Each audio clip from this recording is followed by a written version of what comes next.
Well, good morning, girls and boys. I trust you're having a fantastic day so far. Now, I can't wait for this morning's devotion. I think it's going to be awesome. But before we get into it, I have a question for you. Have you ever felt burdened? Have you ever felt completely exhausted? Maybe you were doing an athletics day or a swimming day or a dancing contest, and afterwards you just felt flat. You had no more energy. Your energy levels were super low. But what about burdened? It's a bit of a strange word. Maybe you've got a lot of projects or assignments due, and they just keep on stacking up and stacking up. Sometimes we get burdened with schoolwork. Sometimes we get burdened with our friendships. Maybe someone who used to be your friend, maybe you're not so close with them anymore. And that's a bit of a burden on you. Makes you feel a bit low, maybe a little bit upset. But did you know in the Bible that Jesus addresses and he talks to people like you and me who are burdened, who are weary, who are a little bit down? So, let me read. I'm only going to be reading a few verses today, and it's from Matthew chapter 11, verses 25 to 30. Let me read, and you listen. You follow along with me. At that particular time, Jesus says, "I praise you, Father, Lord of heaven and earth, because you have hidden all these things that I've been teaching from the wise and the learned, and revealed them to little children. Yes, Father, for this is what you were pleased to do. All things have been committed to me by my Father. No one knows me, the Son, except my Father, and no one knows the Father except the Son, and those to whom the Son chooses to reveal him." Now you listen to this, okay?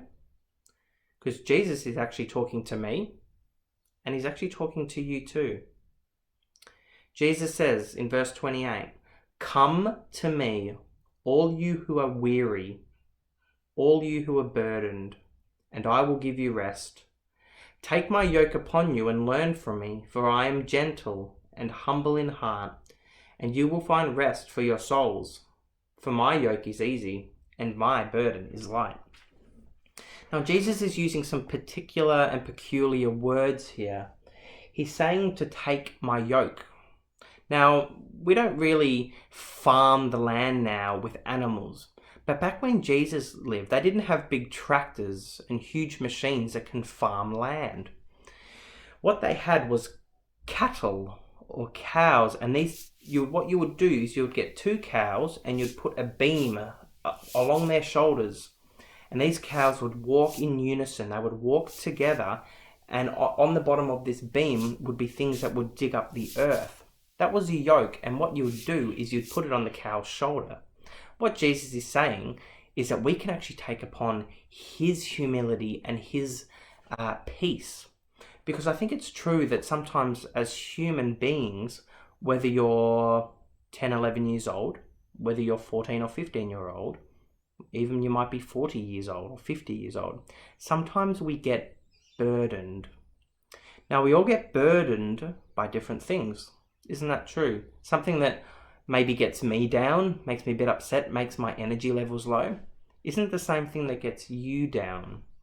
But did you know that Jesus cares for all of us, no matter what we're going through? So I want you to have a think about the current times that we're in. They're kind of a little bit strange. It's not the worst thing the world has ever seen. There's kind of been far worse things, but it's still different. We're stuck at home, many of us.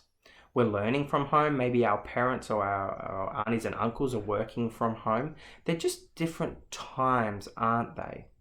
But I would like you to think, what are some things that potentially get you a bit down or flat? But do you know that Jesus actually cares for all of us, and he takes all of our burdens. In prayer we can come to Jesus and he takes these burdens from us and he gives us his peace and his humility. So let's take some time and watch a really cool animation. I don't know if you guys like animation. I love animation. Let's take some time and watch an animation on how Jesus cares for all of us.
Okay, thanks for watching that with me. Like I said before, I really enjoy animations, and I thought that was a really cool and accurate depiction of what Jesus does for us.